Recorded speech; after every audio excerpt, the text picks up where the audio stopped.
G'day guys, Chaos Chronicles. So today we are going to talk about the Bega schoolgirl killer, the fella they captured for that, Les Camilleri, the day he got his, nearly lost his life due to a frozen milk bottle. All right, well, let's get into it.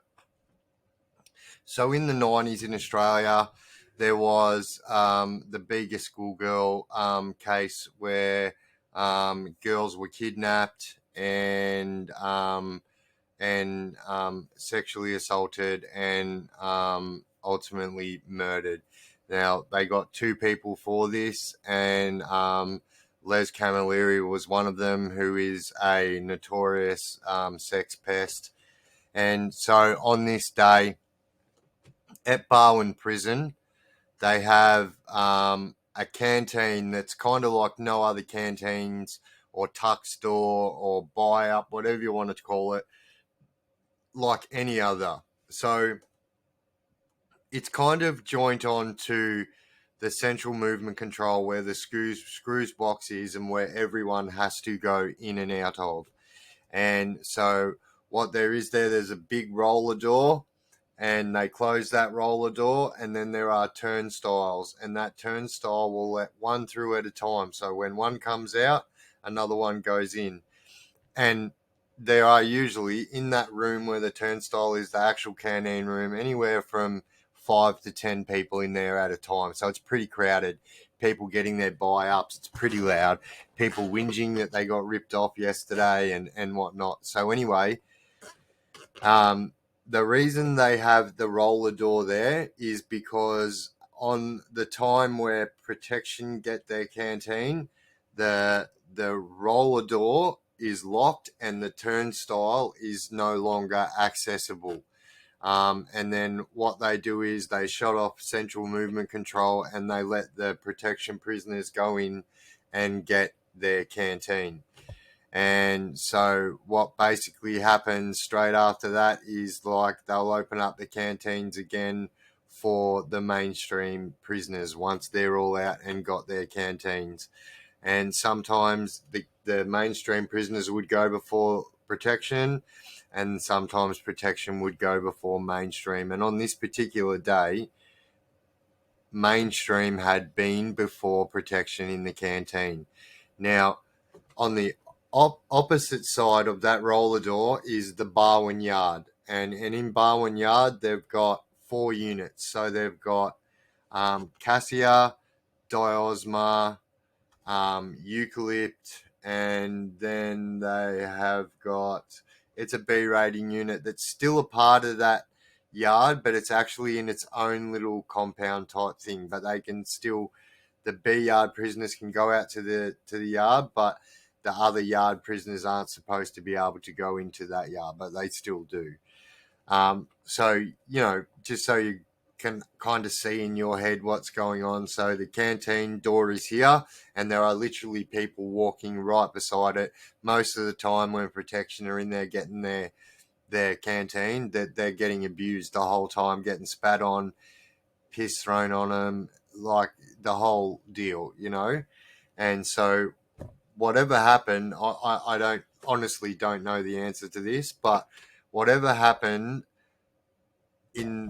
when mainstream went for their canteen, the lock was not on the roller door when Protection were going in to get their canteen. Now, was this premeditated? Absolutely, 100% it would have been. Do I know that for sure? I don't know. But yeah, anyway, so they were obviously waiting for one certain prisoner. So when you're in the slot in any jail, so your next door neighbor in the slot could be the worst rapist in the country, you know? And then, so if you're in a certain block in the slot and there is one rapist or a Protection prisoner in there with mainstream prisoners, or the opposite way around, one mainstream prisoner with Protection prisoners, the person that's singled out is going to get abused the whole time. Now, especially the rapists, you know, and pedophiles and rats and dogs, snitches, whatever you want to call them.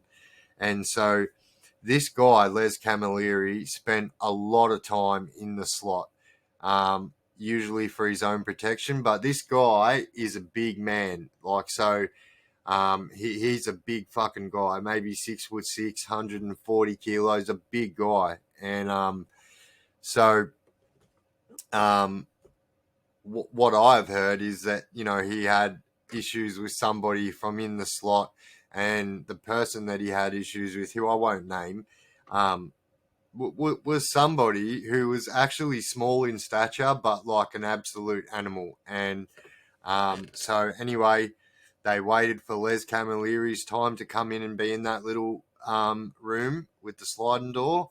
And so keep in mind also, once that door's locked, they also can't get out of that room unless the screws open that door.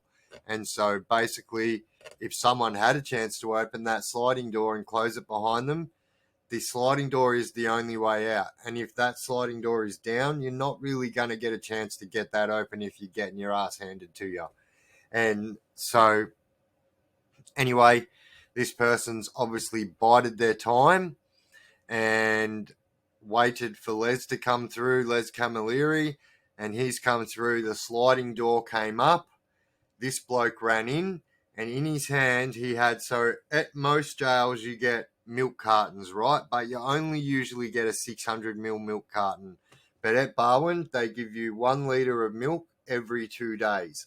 So at this time, this guy had a frozen milk container. So if you're wondering how they have freezers, so they have, usually sometimes they don't have freezers, but the industrial size fridges that they do have there, if they've got very little amount of things in them, they will freeze items, you know. And so that's obviously what this guy's done. He's wrapped that milk bottle. Well, what he actually did was he took it out of the milk container and wrapped that in a plastic bag. Now, I've actually spoke to this guy in it, and so he actually got charged with it like 8 or 9 years later.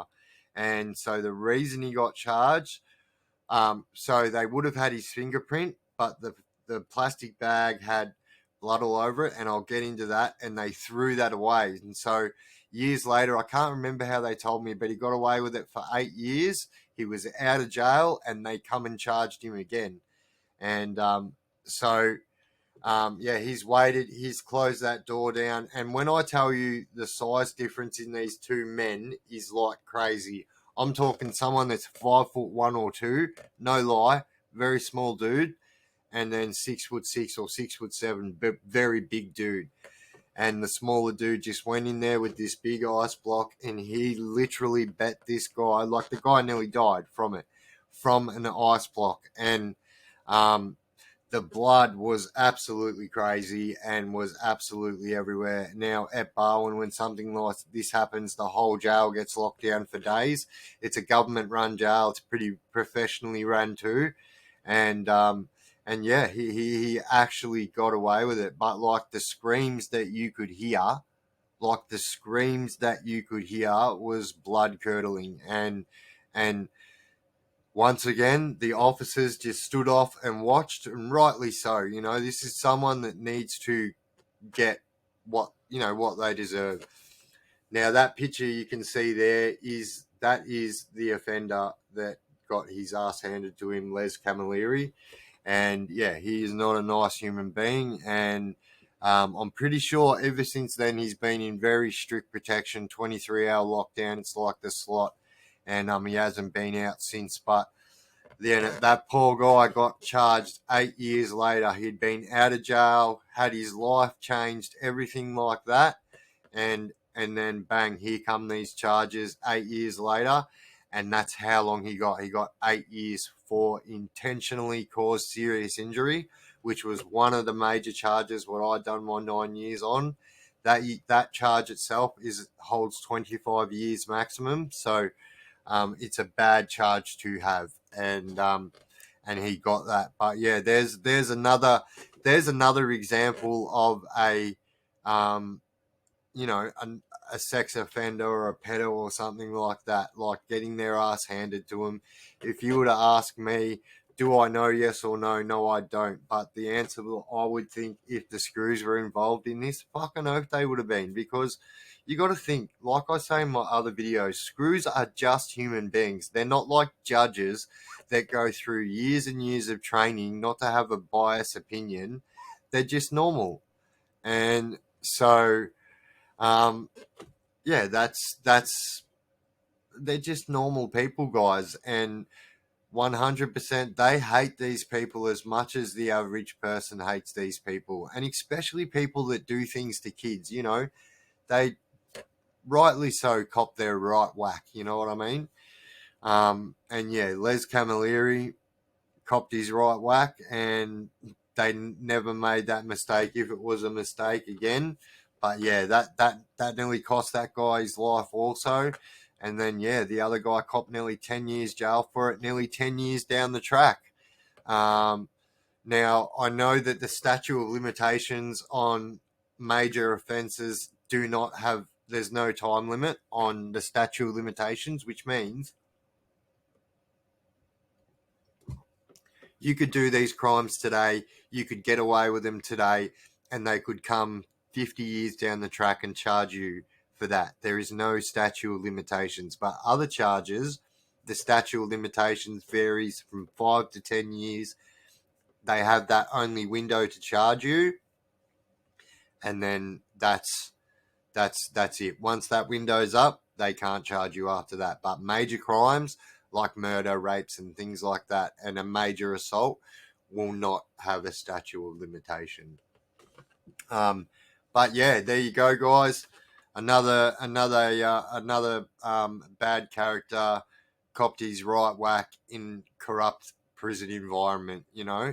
One of these corruptions, absolutely I'm all for, but 99.9% of the corruptions where people lose their lives, people, where officers will help certain people because they like that person or they're having a relationship with that person. Like, the corruption is next level, guys.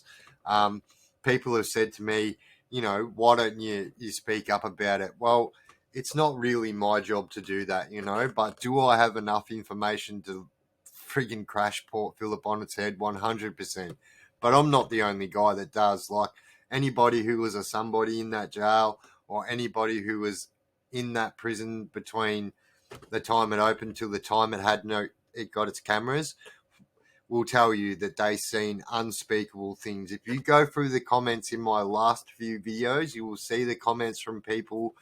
Someone said that they were there for 5 months and seen 4 murders and about 20 different people get stabbed. And that's nothing for them jails. Like, it is, yeah, for a maximum security jail not to have a camera is bogus. It is so, until 2018 as well. And that's what gets me about it. Like, how was that?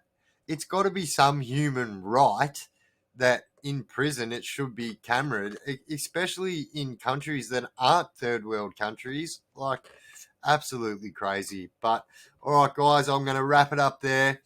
I've been Big Biff. This is the Chaos Chronicles. You guys have been absolutely awesome.